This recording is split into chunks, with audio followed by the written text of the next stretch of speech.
The sky over Oklahoma City that Tuesday afternoon carried the particular kind of gray that doesn't quite commit to rain.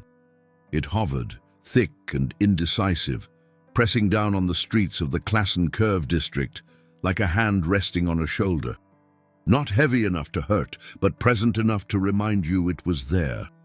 The temperature had dropped since morning, and the wind that moved through the open-air sections of the shopping complex carried with it the smell of dried leaves and the faint sweetness of a pretzel cart operating near the east entrance. Donna Whitfield had been standing near the front window of Clover and Grace for the better part of 20 minutes, watching the foot traffic thin out as the lunch hour faded. She had a habit of doing this, positioning herself where she could see both the interior of the store and the world outside, maintaining what she privately called her field awareness. It was a term she'd picked up from a management podcast she listened to during her commute, one of those productions hosted by a former retail executive who spoke with the confidence of someone who had never personally folded a sweater in his life.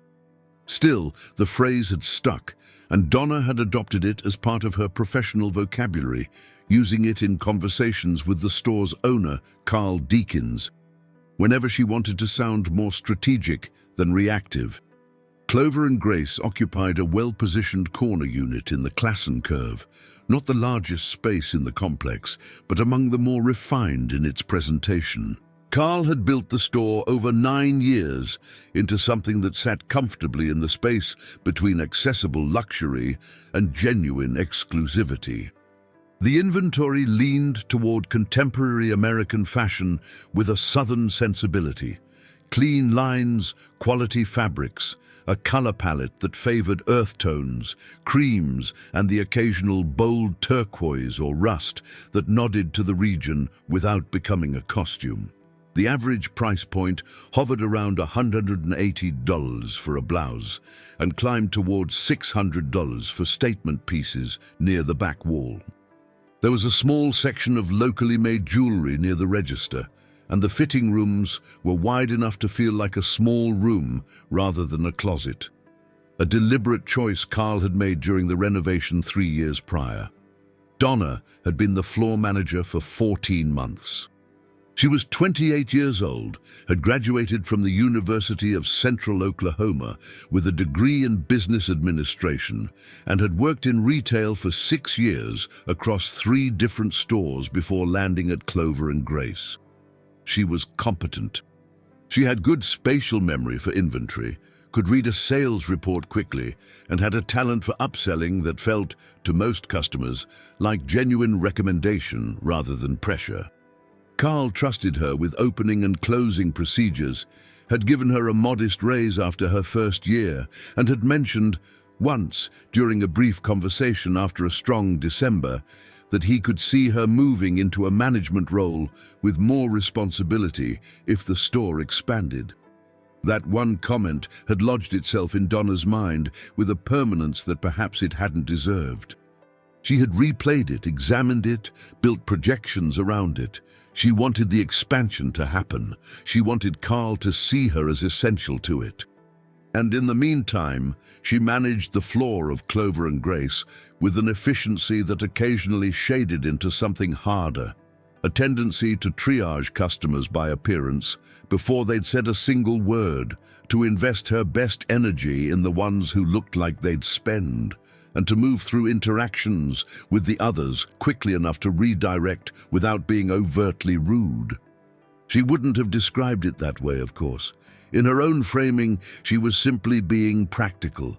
Time was a resource. Not every person who walked through a boutique's door was a genuine shopper.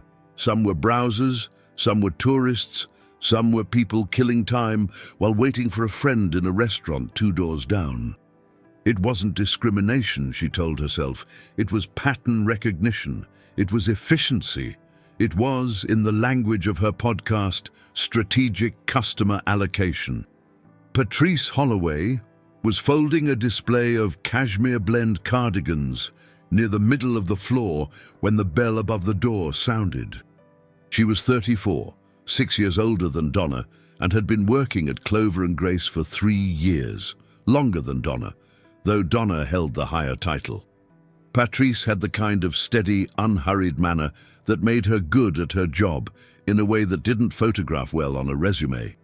She didn't generate dramatic sales numbers, but she had an exceptionally low rate of returns and an unusually high rate of customers who asked for her specifically when they came back.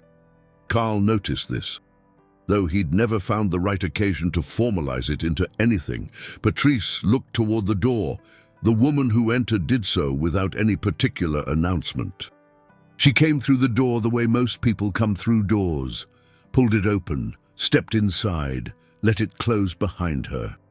She paused just inside the threshold for a moment, the way anyone does when moving from one environment to another, giving her eyes a second to adjust and her feet a second to decide where to go.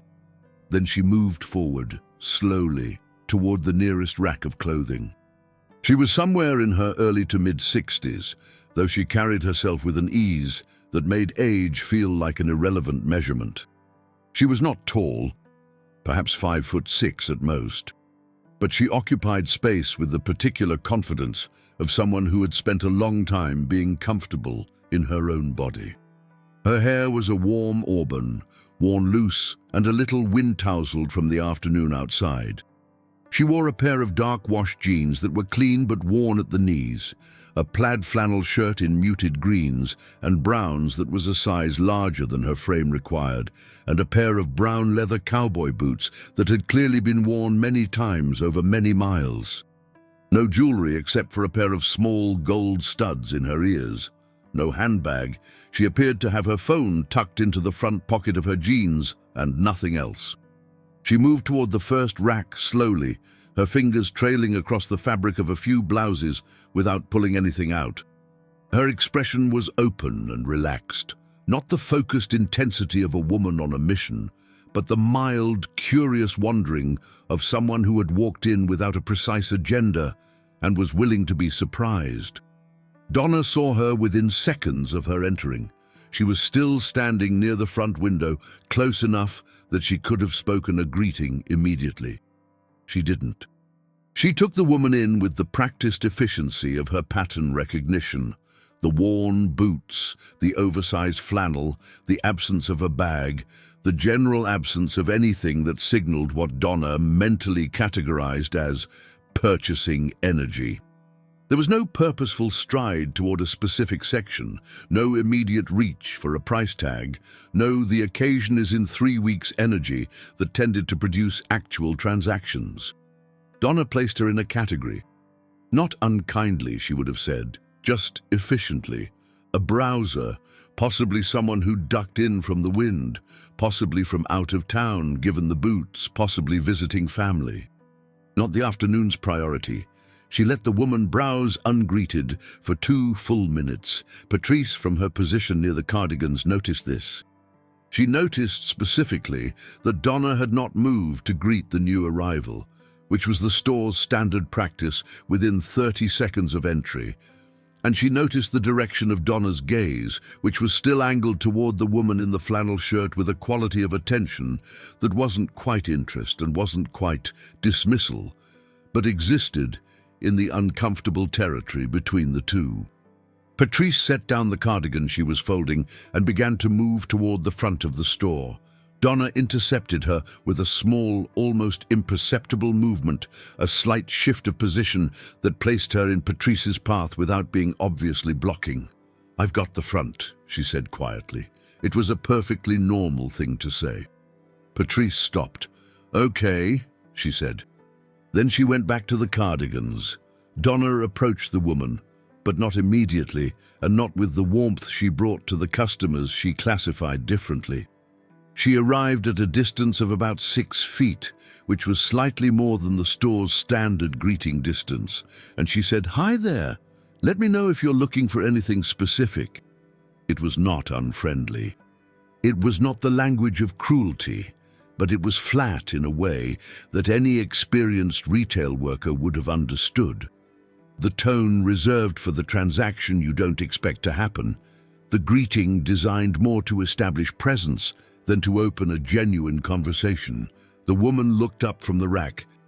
She had pale blue eyes, a vivid, almost startling shade of pale blue, and she met Donna's gaze with an expression of complete ease. "Thank you," she said. Her voice was warm and carried a faint southern lilt. "I'm just looking for now, but I appreciate it." "Of course," Donna said, and she withdrew. She went back to the window. She checked her phone. She moved toward the register to adjust something that didn't need adjusting. She kept the woman in her peripheral vision in the way you keep track of something you're not certain about. Not devoted attention, but not complete inattention either. The surveillance of mild suspicion dressed as routine monitoring. The woman, Reba, though Donna didn't know her name, didn't know anything about her, continued to move through the store at an unhurried pace. She spent time at the blouse rack. She looked at a display of structured blazers near the center of the floor. She paused at a rack of dresses along the south wall, drawing one out a few inches to look at the cut, then returning it. She was thorough without being chaotic. She touched fabrics with the attention of someone who cared about texture and quality, who knew the difference between something that would hold up and something that wouldn't. Reba McEntire had driven herself to Oklahoma City from her ranch that morning. She'd had a 10 a.m. meeting with her attorney, a routine review of some property documentation that had needed in-person attention, and had stayed through lunch to visit a former colleague from the early years who still lived in the city and whom she didn't see often enough. The afternoon had opened up without obligation, and she'd driven through the Classen curve on the way back toward the highway, noticed the window display of Clover and Grace, a particularly well-arranged collection of fall pieces, and had pulled into the parking structure on an impulse. She was not trying to be anonymous. She was not in disguise. She was simply dressed the way she dressed on days when she had no performances, no appearances, no cameras. She was dressed like a woman who had been at a lawyer's office and then at a friend's kitchen table, which was exactly what she had been. She hadn't thought about the flannel shirt in any strategic sense. She hadn't thought about the boots. She had thought about them only as what they were, comfortable, familiar, hers. She was examining a rust-colored wrap dress near the back of the store when she noticed the other woman, not the floor manager, but the one who'd been folding cardigans, now working quietly near a display of accessories about 20 feet away. The woman glanced in her direction and offered a small, genuine smile. Reba returned it. Then she turned back to the dress. She pulled it fully from the rack and held it up, assessing the length, the fabric drape. It was a good dress. The color was right, the cut was clean, and the material had a weight to it that suggested it would move well. She checked the tag, $340. She draped it over her arm and continued browsing. In the front of the store, Donna Whitfield watched her drape the dress over her arm, and something shifted almost imperceptibly in her posture. A tightening, a slight recalibration. The dress was $340. It was not on its own enough to change her assessment of the woman. Plenty of people picked up items they ultimately put back, and Donna had learned not to revise her evaluations based on a single selection. But it did nudge her attention. She walked the floor in the direction of the back section, moving with the air of someone performing a general check rather than heading toward a specific person. When she arrived within natural speaking distance of the woman in the flannel shirt, she paused. "That's a popular piece," she said. "Are you shopping for a specific occasion?" Reba turned. "Not really. I just like the color." She held the dress up again slightly, as if reconsidering it in the light. "Do you know if this tends to run small?" "It runs true to size," Donna said. Then, after a brief pause that fell just slightly below comfortable, "Do you want to see the price on that? It's $340. It was a choice of words, not "would you like to try it on?" which was the standard next step. Not "I can show you the other colorways," which was the upsell. It was the price offered without request as a kind of gate. Reba looked at her. The pale blue eyes were steady and entirely without offense. I saw the price, she said simply. Thank you. Donna nodded once and moved away. Patrice, who had drifted within earshot while pretending to reorganize a shelf of folded trousers, absorbed the exchange in silence. She kept her eyes on the shelf.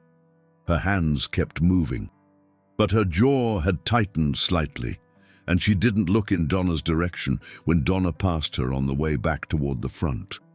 At a small settee near the fitting rooms, a cream-colored love seat that Carl had placed there for waiting companions, a woman sat with a glass of water from the store's small courtesy station. She had arrived about 15 minutes before Reeba and had been in and out of the fitting rooms with an armload of pieces she was considering. Her name was Gwen Aldridge. She was 47 years old, a dentist with a practice in Edmonton, and she came to Clover and Grace 3 or 4 times a year because she genuinely liked the inventory and liked Patrice, who had helped her find a dress for her daughter's graduation the previous spring. Gwen had paused her own deliberation when the woman in the flannel shirt had entered, and she'd been watching, not intently, but with the low-grade awareness of someone who finds other people interesting. As the woman moved through the store, there was something about her, something in the way she moved, in the particular color of her hair and the cut of her face, in the ease of her posture. Gwen frowned faintly. She sipped her water. She kept looking. The woman had now added a second item to her arm, a cream-colored silk blouse, $260, and was moving toward the jewelry display near the register. She picked up a piece, examined it, set it back. She turned toward the fitting rooms, seemed to be considering whether to try things on. Gwen's frown deepened. She cocked her head slightly. Something was clicking. Not all the way, not yet, but the mechanism was moving. The woman caught Gwen's eye. She smiled. The way you smile at a stranger you've accidentally made eye contact with, easy and without commitment. Then she turned to look for the floor manager. She was going to ask about the fitting rooms. Donna was near the register when Reeba approached her. The dress was still draped over her arm, along with the cream blouse she'd picked up from the center display. She carried both items with the relaxed certainty of someone accustomed to carrying things she intended to keep. "Could I try these on?" she asked. A simple question, the kind asked dozens of times a day in any clothing store. The kind that should have produced a simple, immediate response. "Of course, let me open a room for you," and a walk toward the fitting rooms. That was the standard. That was what Patrice would have done. That was what the store's entire physical layout was designed to facilitate. Donna's response took a half-second longer than it should have. It wasn't dramatic. It wasn't hostile in any visible way.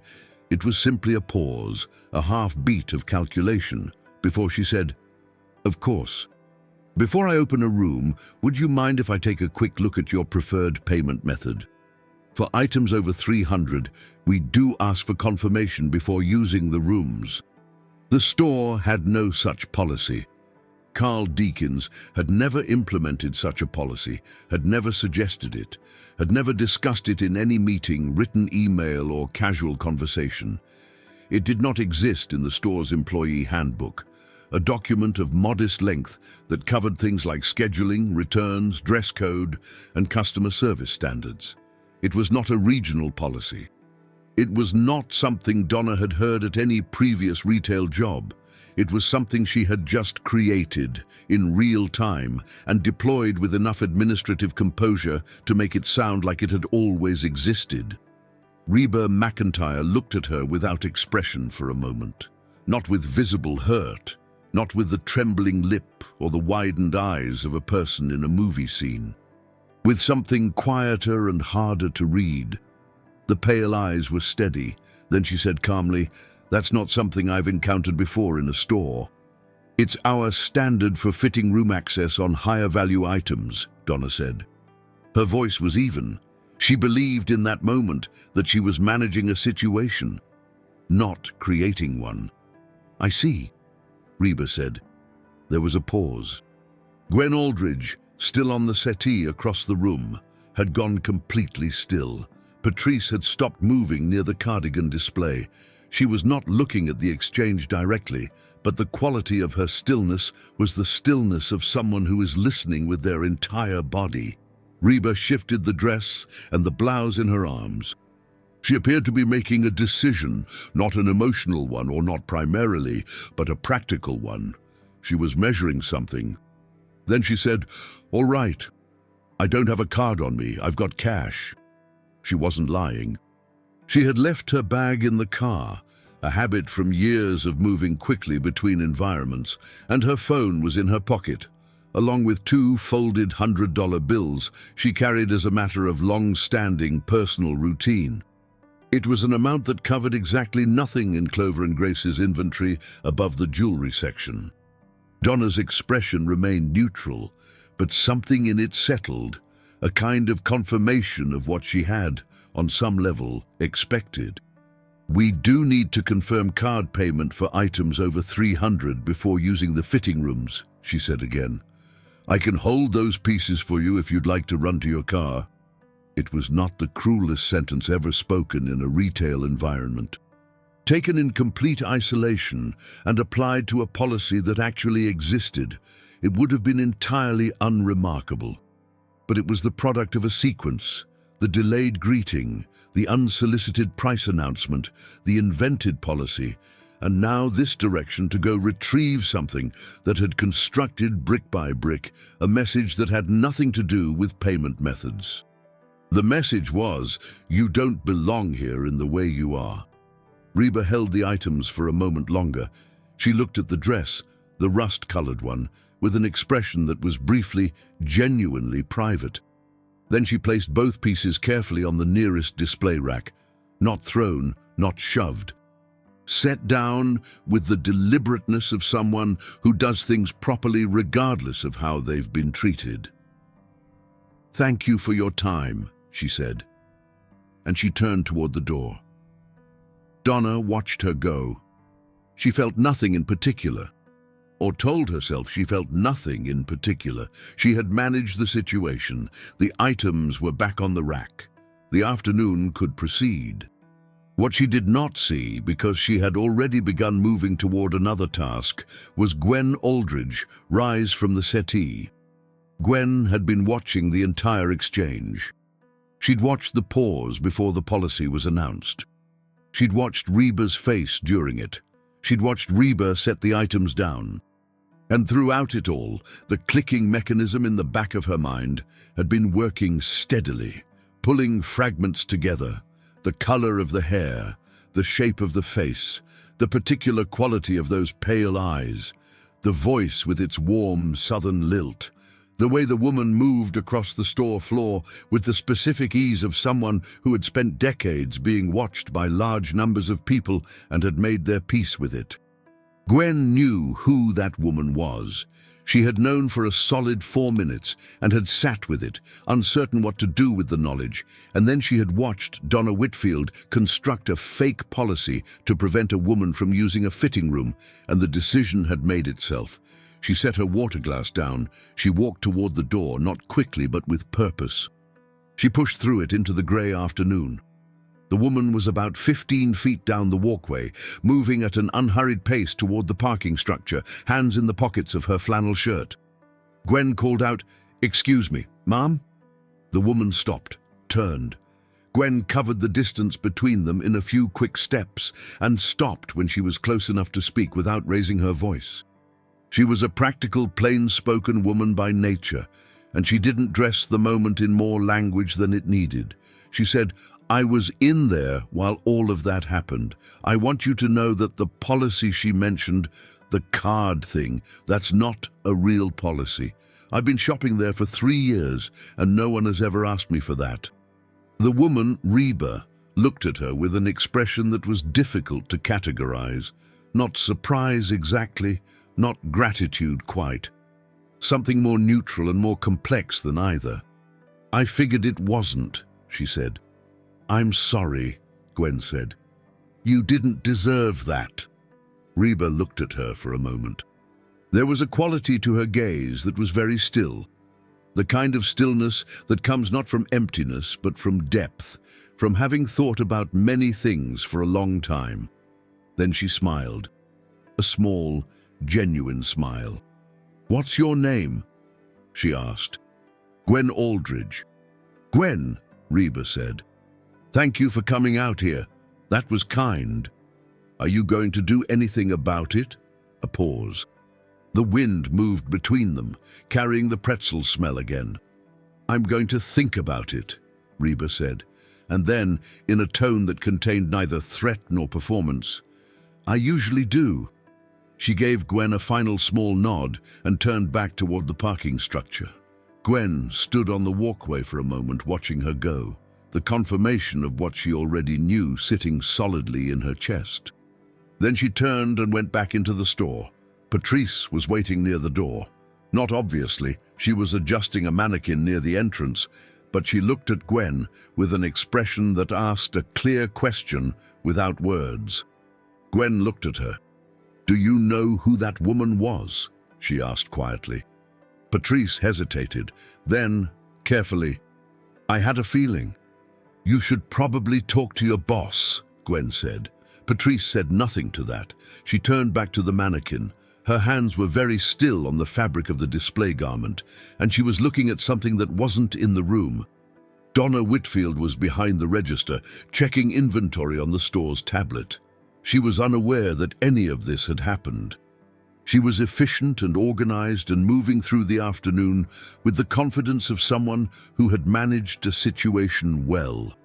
Outside, in the parking structure, Reba McEntire sat in her truck for a minute before starting it. She wasn't crying. She wasn't particularly angry in the hot and immediate sense. She was doing something more like processing, that particular internal work that comes from being treated as less than you are, not by enemies or strangers who hate you, but by ordinary people acting on ordinary assumptions and finding that it still has weight, that it still lands. She had been treated like that before.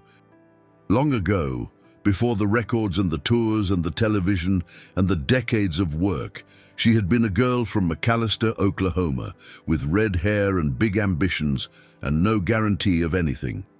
She had walked into rooms then where people had looked at her the same way that floor manager had looked at her today. The quick assessment, the quiet dismissal, the redirection towards something smaller. The difference was that back then, she hadn't had much to prove otherwise. Today, she had everything, and she had walked out of the store and left the dress on the rack. She sat with that for another moment. Then she started the truck. She had a phone call to make. Not to the store, not yet, and maybe not ever. Something quieter than that. Something that would take a few days and would move the way real things move. Not like a scene, but like water, finding its level. She pulled out of the parking structure onto the street. The sky above Oklahoma City was still that committed gray, still hovering, still deciding. A few drops hit the windshield as she merged onto the boulevard. She turned on the radio. A song of hers was playing. She listened to it for a moment with the expression of someone hearing something familiar from a long time ago. Present but slightly distant, the way you look at a photograph of yourself you barely remember being taken. Then she turned it off and drove in the silence of the late afternoon. The next morning, Oklahoma City woke to actual rain. Not the hesitant misting that had threatened the day before, but a steady, purposeful downpour that swept in from the west sometime around 4 in the morning and settled over the city with the full intention of staying. By the time Donna Whitfield arrived at Clover and Grace to open, the gutters along the Classen Curve were running fast with collected water, and the few people moving through the outdoor sections of the complex were walking quickly, shoulders raised, coffees held close to their chests. She unlocked the front door, disabled the alarm, turned on the floor lighting. The store filled with its familiar warm glow, the deliberate amber-tinted light that Carl had chosen because it made fabrics look as close to their natural color as artificial lighting allowed, and because it created a sense of warmth that the store's aesthetic would otherwise have lacked. It was a good space in the morning before customers arrived. Donna liked it this way, organized, quiet, hers to manage. She made a circuit of the floor before opening, checked the display racks for anything that had been placed incorrectly the previous evening, adjusted a blouse that had been pushed too far to the left on its hanger.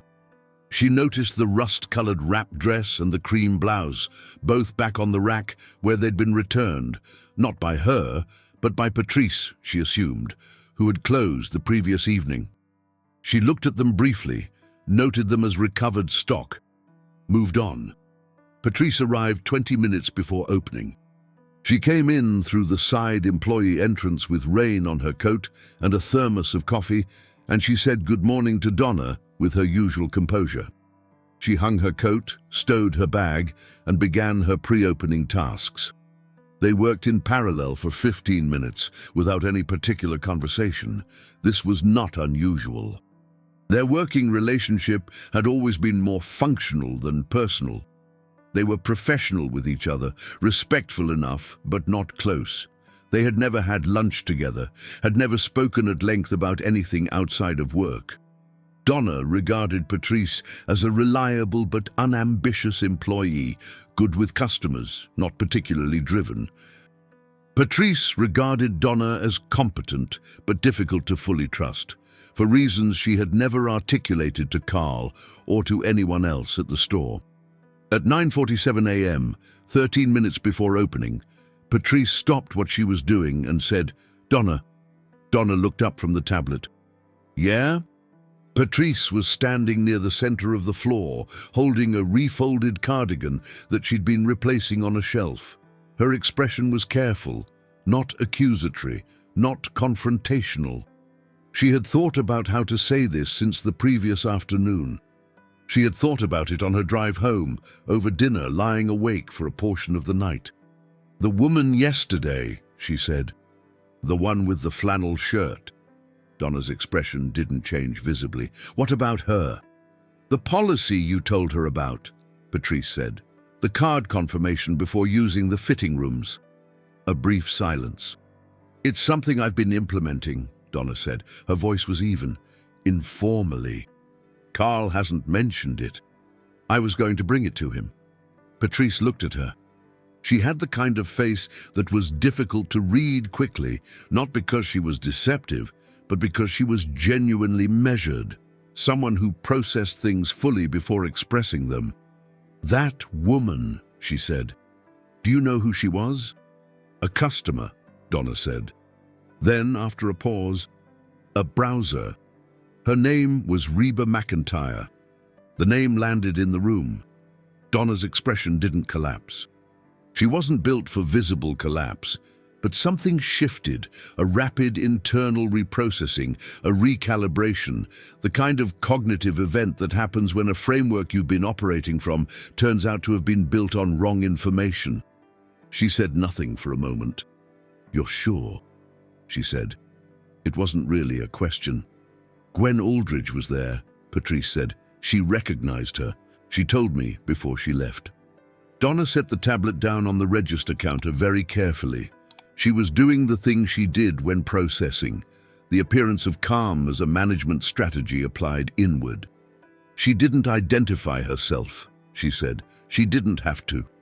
She could have said something. If there was a problem with how she was being treated, she could have... "Donna..." Patrice's voice was not loud. It was not hard, but it was precise. "She walked out of the store without buying anything after you told her she needed to show a credit card before she could use the fitting rooms, a policy that doesn't exist." The rain against the front windows was the only sound for a moment. A car moved through the parking lot outside, its headlights sweeping the glass. "I didn't know who she was," Donna said. "I know you didn't," Patrice said. "That's not the point I'm making." The distinction sat between them, uncomfortably, with the full weight of what it meant. Patrice wasn't saying the treatment had been wrong because the woman turned out to be famous. She was saying the treatment had been wrong, and the woman turning out to be famous was now a separate problem, layered on top of the first one, with its own set of consequences. Donna understood this intellectually. She was not a stupid woman. But the intellectual understanding and the emotional processing were operating on different timelines in her that morning, and the emotional processing was running behind. "Does Carl know?" she asked. "Not yet," Patrice said. "Not from me." Another silence. "Are you going to tell him?" Patrice looked at her steadily. "I think someone should," she said. "Not you and not me." But she didn't say that. She left it open. She replaced the cardigan on the shelf, smoothed it down with her palm, and went to unlock the front door. The store opened. The morning moved through its early rhythms, a few customers trickling in from the rain, slow even for a weekday, the kind of morning that produced more browsing than buying. Donna moved through her tasks. She was efficient, she was professional with every customer who entered.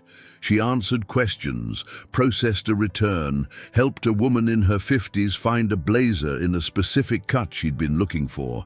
But she was also thinking, working through it, the way she worked through everything, systematically looking for the edges of the problem, trying to assess damage and options. The question of Carl was the most immediate. He would come in at noon, his standard midday check-in, and Donna had to decide before then how to position this, whether to tell him herself, preemptively, and how to frame it if she did. She was not naturally inclined toward proactive confession. Her instinct was to manage situations, not report them. But Patrice knew. Gwen Aldridge knew. And the woman herself, Reba McEntire, 4-time Grammy winner, one of the most recognizable figures in American country music, had walked out of this store the previous afternoon after being asked to present a credit card before using a fitting room. The information existed in the world. Donna could not contain it. She could only decide how to meet it.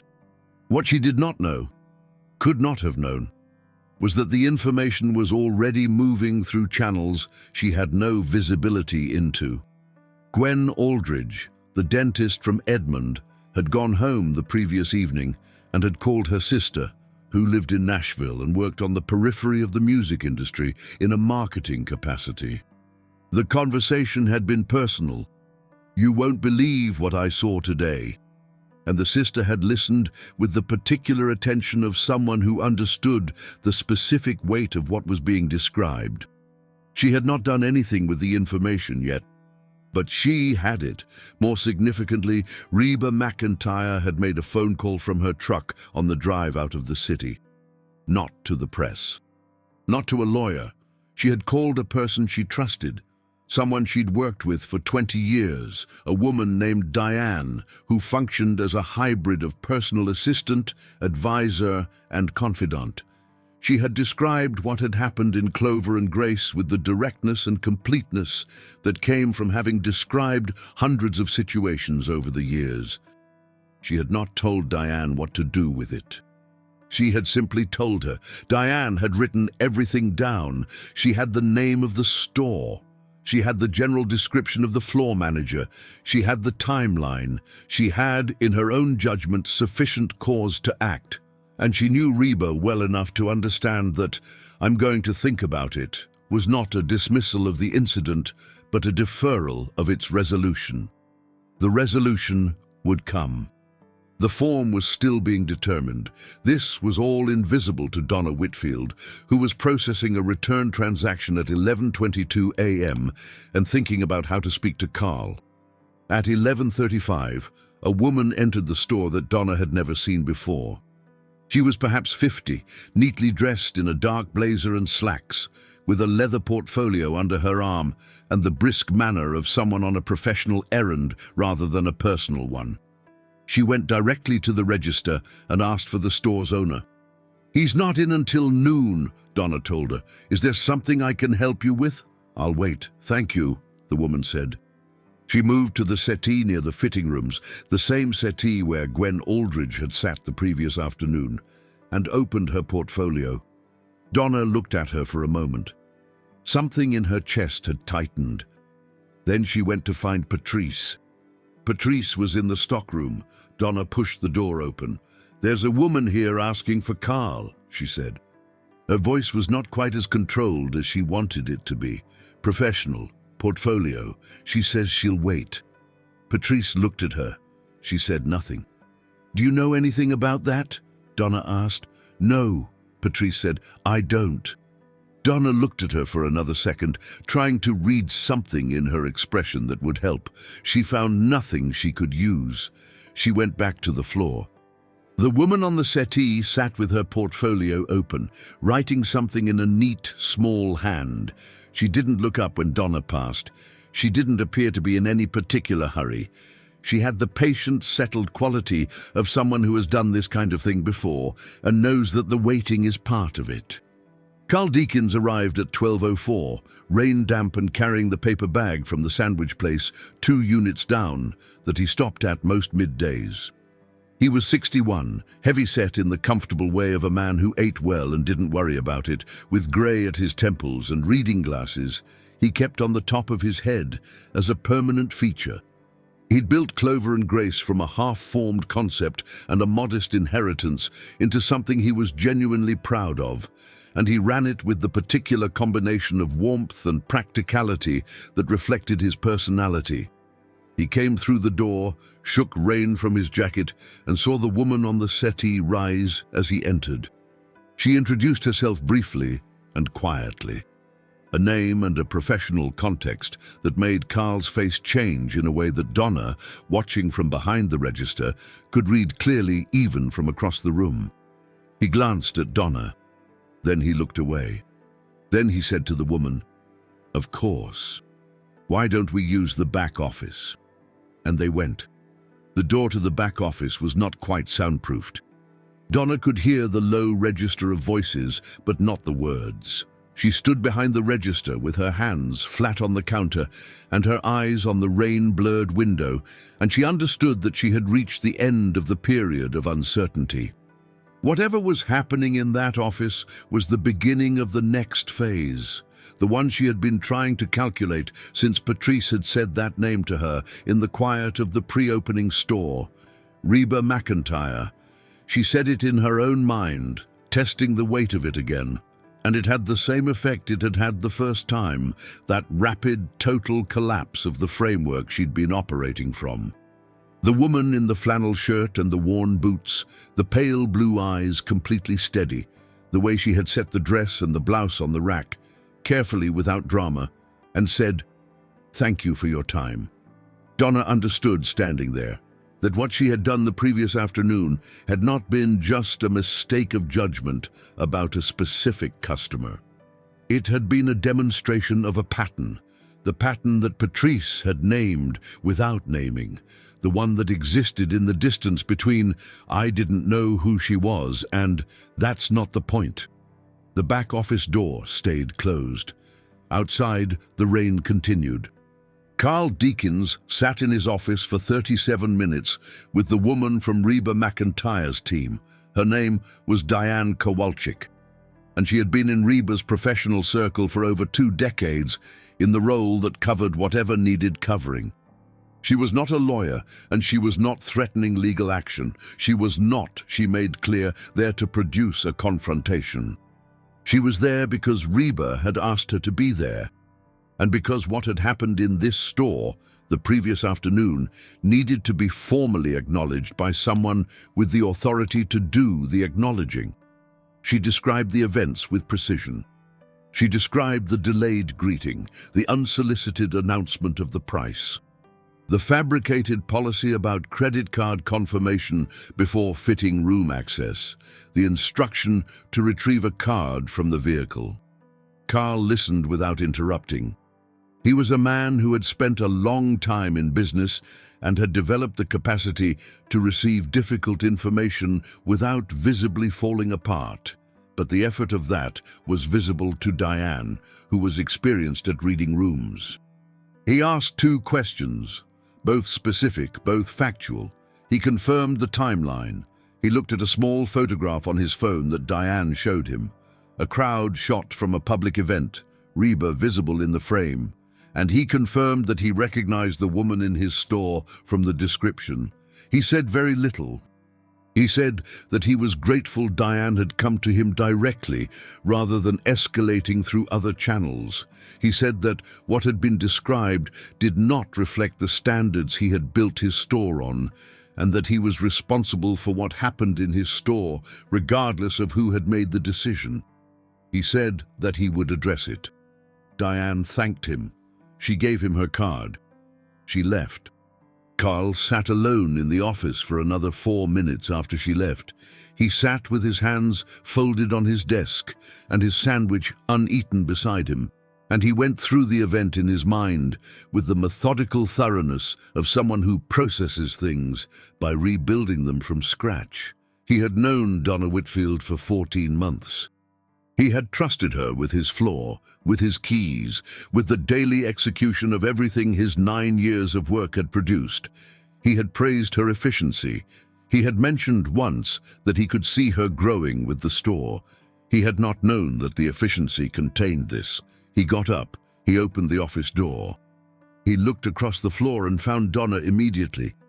She was behind the register, as he had expected, standing very still, in the particular way of someone who has been waiting. He said her name. She came to the office. He closed the door. He told her what he had just been told. He did it without embellishment, in the same direct and factual way that Diane had told him. He watched her face as he spoke. She didn't deny it. He had expected that she might try, or might offer explanations, might build a case around the logic she had been operating from. Instead, she was quiet. She let him finish. Then she said, "I didn't know who she was." "I know," Carl said. "Patrice told me the same thing." He leaned forward slightly. "Donna, does that change what happened?" She didn't answer immediately. He gave her time. "No," she said finally. "It doesn't." He nodded slowly. "I need you to understand something," he said. "This store has been my work for 9 years. Every decision I've made, about inventory, about space, about staff, has been in service of building something that treats people with the same respect regardless of what they walked in wearing. That's not an aspirational thing for me, it's a foundational thing. It's why I put the wide fitting rooms in. It's why I put the settee there. It's why I kept the lighting warm. It's every small decision made in the direction of making every single person who comes through that door feel like they belong here." He paused. "What you described to that woman, the policy, the card, you built a barrier. You built it out of a judgment you made about her before she said a word, and then you enforced it." Donna had been looking at the desk. Now she looked at him. Her eyes were dry, but the set of her jaw was doing work. "I understand," she said. "I don't think you quite do yet," he said, not unkindly. With the patience of someone who is trying to make something land fully rather than glance off. What would have happened if she hadn't been Reba McEntire? If she'd been exactly who you thought she was? A woman from outside the city, modest means, just looking. Would it have been acceptable then? The question was one Donna had been moving around in her mind for the past hour without letting herself look directly at it. She looked at it now, in Carl's office, with nowhere else to look. "No," she said. Her voice was quieter than it had been. "No," Carl agreed. What followed was a conversation of significant length, longer than either of them had expected it to be. Carl was not a man who performed punishment. He was not interested in theater. He was interested in the actual thing, in whether the person in front of him understood what had happened and why, and whether that understanding was real enough to change something. He asked Donna about her process for greeting customers. He asked her about the patterns she used to prioritize her attention on the floor. He listened carefully to her answers, not for the purpose of collecting evidence, but for the purpose of actually understanding what he was dealing with. What he was dealing with, he concluded over the course of that conversation, was not malice, it was not cruelty in any conscious, deliberate sense. It was something more common and in some ways more difficult. Assumption, bias operating below the level of deliberate decision, the quiet machinery of judgment that runs on pattern rather than intention. Donna had not walked into work on Tuesday with a plan to humiliate anyone. She had simply operated on the software she had, and the software had a flaw. He told her this. He told her that naming it as something less than deliberate cruelty didn't make it acceptable and didn't reduce the impact on the person who had received it. He told her that she would not be managing the flaw in the same capacity going forward, that there would be a formal period of review and that specific changes to customer interaction standards would be implemented, standards she would be required to follow and would be evaluated against. He told her that her employment at Clover and Grace would continue during this period because he believed in the possibility of people doing better, but that it was conditional on demonstrated change rather than stated intention. He also told her, and this was the last thing he said, that he was going to reach out to Reba McEntire's office, not to perform an apology for the sake of public record, not to manage a potential crisis, but because a woman had been treated poorly in his store and she deserved to hear from him directly as the person responsible for that store. Donna left the office without the floor management keys she had come in with that morning. Patrice received them at the close of the day without ceremony in an envelope Carl left at the register. None of this was public. None of it appeared anywhere online. It happened inside the private geography of a single business, carried out by people who were trying, with mixed success and varying degrees of awareness, to do something honest. Meanwhile, Reba McEntire had returned to her ranch. She had spent the morning on the phone with her team about unrelated work, a project she was developing, a scheduling matter that needed resolution, and had been present and focused and entirely herself, the way she was most of the time. She had thought about the store, when she thought about it, in the understated way of someone who has been absorbing this kind of treatment, in various forms and degrees, for the better part of 60 years. She had grown up in McAllister. She had grown up knowing what it was to be looked at and found lacking before you'd opened your mouth. She had built an entire life, an entire body of work, an entire public self from the inside of that specific experience, and the music had come from it, and the longevity had come from it, and the particular quality of stubbornness and warmth that made people love her had come from it. She didn't need the boutique incident to define anything for her. It was one afternoon in a long life full of afternoons.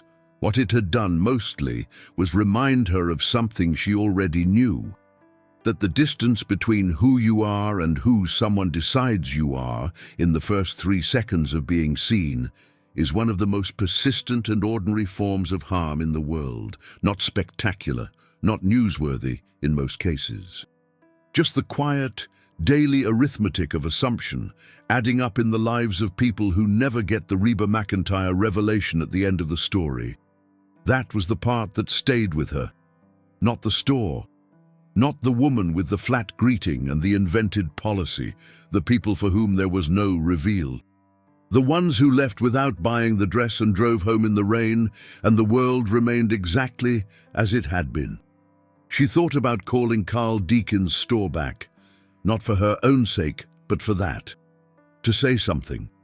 To say, this happens all the time, to people who don't have my platform to make it visible, and perhaps the fact that it happened to me is the only reason it will be addressed, and that fact itself is worth sitting with. She thought about it for 2 days.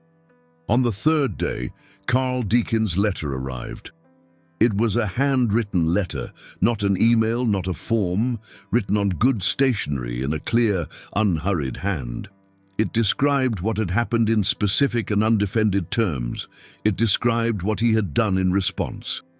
It said that he was sorry, and the sorry was in the writing, not in the word itself, which appeared once without emphasis, but in the care of the sentences around it, in the admission of responsibility without deflection, in the absence of the word, however. She read it twice. She set it on the kitchen table. She poured coffee and stood at the window for a while, looking out at the flat Oklahoma land, stretching away from her in every direction under a clear morning sky. Then she sat down and wrote back. 3 weeks passed. The Klassen curve moved through them with its ordinary life. The foot traffic of weekday lunches and weekend browsing, the rotation of window displays as the season shifted toward winter, the particular mix of purpose and aimlessness that characterizes any mid-scale shopping district in a mid-sized American city on a given afternoon. Rain had come and gone several times since that Tuesday. The pretzel cart near the east entrance had been replaced temporarily by a vendor selling roasted nuts, and the smell had changed accordingly. Clover and Grace continued. The front window display had been refreshed, a collection of deep winter colors, burgundy and forest green, and a warm camel, arranged with the care that reflected Carl Deacon's genuine investment in the store as an object. Customers came in. Some bought things. Some didn't. The fitting rooms were used without condition, the way they had always been intended to be used. Patrice Holloway had been managing the floor for 3 weeks. She had received no formal title change. Carl had been deliberate about that, wanting to make sure the change was sustained before it was codified. But she had the keys, and she had the responsibility, and she carried both with the same unhurried steadiness she brought to everything. She had begun, quietly and without announcement, adjusting some of the customer interaction rhythms on the floor, greeting people earlier, making the greeting warmer, moving toward the ones who looked uncertain rather than away from them. Small things. Things that wouldn't show up in a sales report, but that changed the temperature of the room in ways that regular customers noticed, even if they couldn't have named what was different. Donna Whitfield was still at the store. She came in 3 days a week in a reduced capacity, restocking, back-of-house inventory, some customer service in the afternoons. It was, by most measurements, a significant step backward from where she had been, and she felt it in ways that were sometimes sharp and sometimes dull, depending on the day. She was not naturally a person given to extended self-examination, but the weeks since Carl's office conversation had produced something new in her, a habit of catching herself in the moment before a judgment, of noticing the machinery as it was about to run, of asking the question Carl had asked her in the stillness of that conversation. Would it have been acceptable if she hadn't been Reba McEntire? The question had no comfortable answer. She had stopped looking for one and started simply sitting with the discomfort, which was less efficient but more honest. She thought about the dress sometimes, the rust-colored wrap dress that Reba McEntire had placed carefully back on the rack. She had looked at it several times over the following days as she moved through restocking tasks. The same dress, same rack, same rust color in the amber light. Then it had sold to a woman in her 40s who had tried it on in a fitting room she'd accessed without being asked for a credit card, and who had left the store with it in a bag and the mild satisfaction of having found exactly what she was looking for. Donna had processed the transaction. She had said, "That looks great on you," and had meant it. Gwen Aldridge came back to Clover and Grace on a Saturday morning about 2 weeks after the incident. She came for the practical reason that she had left one of her prospective purchases on hold and hadn't returned to complete it. A blazer she'd been deliberating about, and the hold period was expiring. Patrice saw her come in and greeted her at the door. "You came back," Patrice said. "I said I would." Gwen looked around the store. "Is she?" "She's in the stockroom on Saturdays," Patrice said, "but she's still here. Carl's working through it with her." Gwen considered this. "Good," she said. Then, the other thing, has there been any news about nothing public? Patrice said. I don't know the details, but Carl received a letter. He didn't share the contents, but I could tell what kind of letter it was by how he was afterward.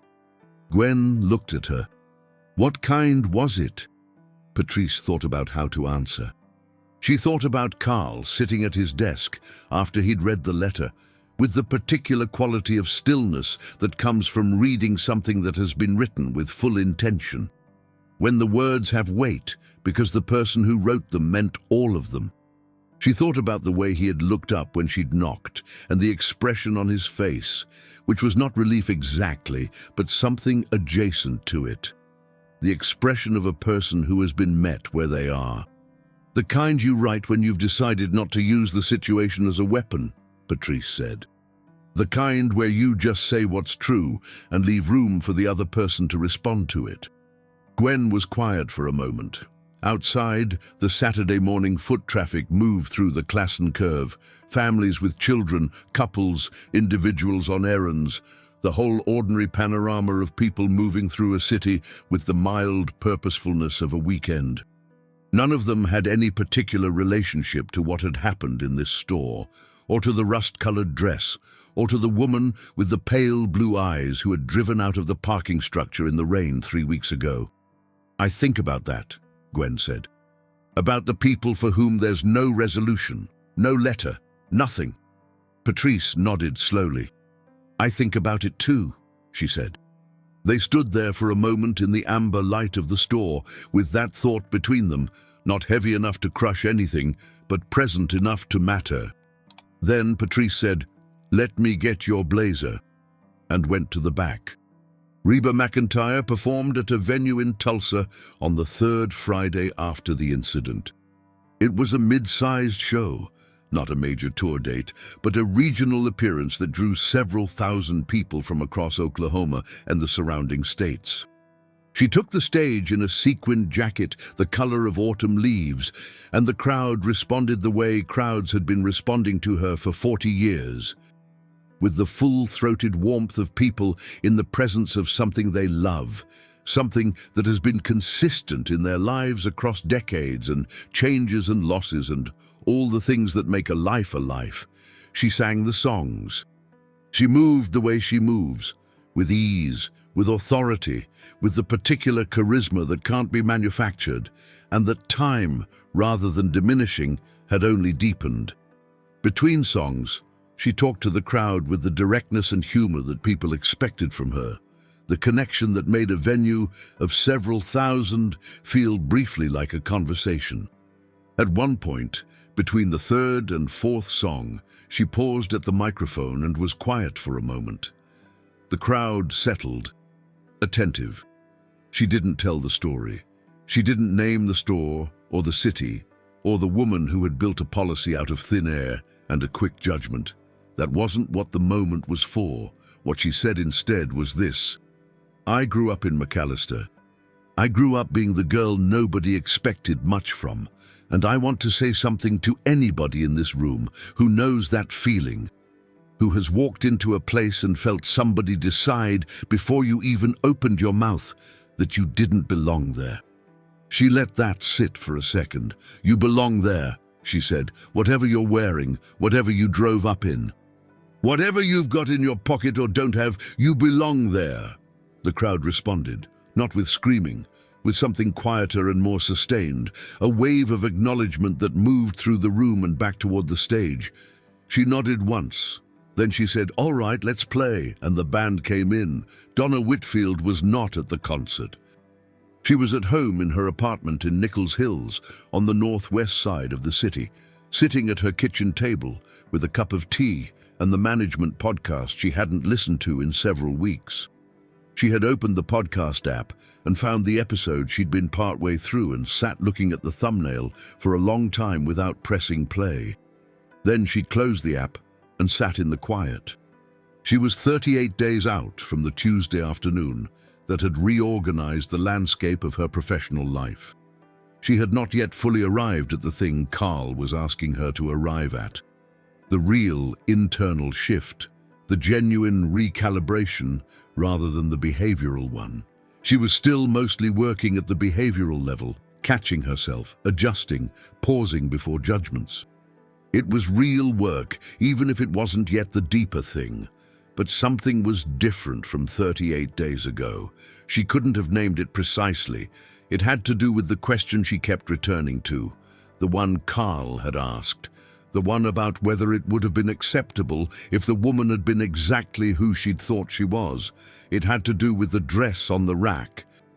The way it had been placed there, carefully, without drama, by someone who had been treated as less than she was and had responded with more dignity than the situation required. It had to do with the word efficiency and what she had been using it to cover. She sat with the quiet for a while longer. The apartment was warm. The city moved outside her window.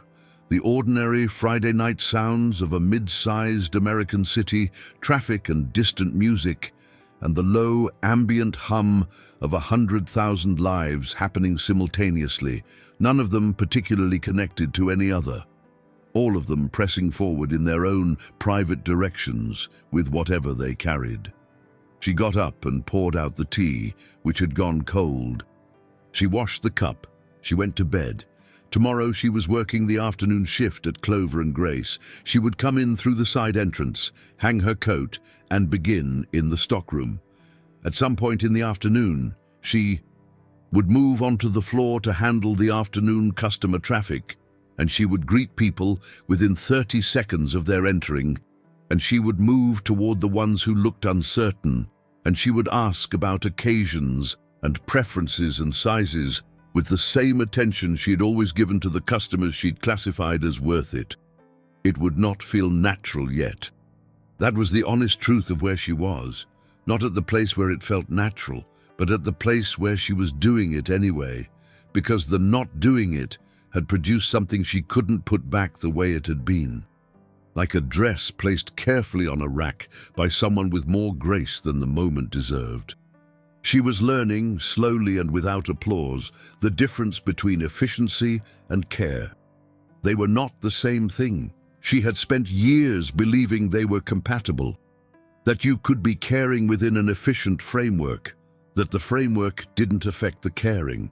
She understood now that she had it backward, that care was the structure and efficiency was only useful inside it. It was a small understanding.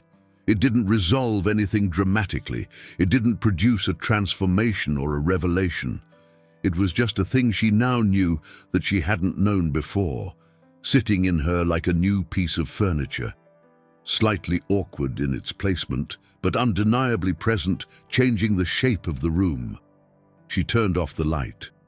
Carl Deakins locked up Clover and Grace on the last Friday of the month and stood on the walkway outside for a moment before heading to his car. The Klassen Curve was quiet at this hour. The restaurants a few units down still occupied, but the retail spaces dark and still. The air had the clean sharpness of a clear November evening, and his breath made small clouds in front of him as he stood there. He thought, not for the first time, about what Diane Kowalczyk had said to him before she left his office 3 weeks prior. Not the description of the events. He had processed that fully, turned it over, integrated it into the decisions he'd made since. What he thought about was the quieter thing she'd said at the end, standing at the office door with her portfolio under her arm. She'd said, "She doesn't want this to be a story. She wants it to be a correction." He had thought about that sentence every day since, about the difference between a story and a correction. A story had a shape designed for external consumption, a beginning, a humiliation, an exposure, a consequence visible to an audience. A correction was internal. It happened in the actual place where the problem lived, between the actual people involved, without the architecture of a public narrative to give it meaning beyond its own plain facts. Reba McEntire had chosen the correction. She had, through Diane, brought the problem to him directly and then waited to see what he would do with it. And when he had done something with it, imperfect, incomplete, but honest, She had written him a letter that met him at that level of honesty without asking for more than he had given. He had kept the letter in his desk drawer. He had not shown it to anyone. Not to Patrice, not to Donna, not to his wife, who knew only the broad outlines of what had happened and had responded with the particular combination of sympathy and directness that characterized her. The letter was, in some sense, private. Not private because it was secret, but private because it belonged to the space between the actual people involved, and that space deserved to be protected. He started toward his car. The clear sky above the Classen curve was fully dark now, the city lights below it doing their usual work of competing with the stars. To the north, somewhere beyond the urban light, the Oklahoma plains were doing what they did in November, going still and cold under the same sky, indifferent and permanent, the way land is when it has been there longer than anything built on it. He got in his car. He sat for a moment with his hands on the wheel. 9 years of work, a corner unit in a shopping complex. Amber lighting and wide-fitting rooms, and a cream-colored settee for waiting companions. A small selection of locally made jewelry near the register. All of it built in the direction of something. A value he had held since before the store existed, something about the dignity of ordinary commerce. About the idea that the act of walking into a store and wanting something should be a moment of simple human welcome regardless of the package it arrived in. He had built it in that direction. And then he had hired someone who had been running a different program entirely, below the level of his visibility, and that program had produced a Tuesday afternoon that had sent a woman out into the rain after she'd been treated as less than she was. He was responsible for that. Not entirely.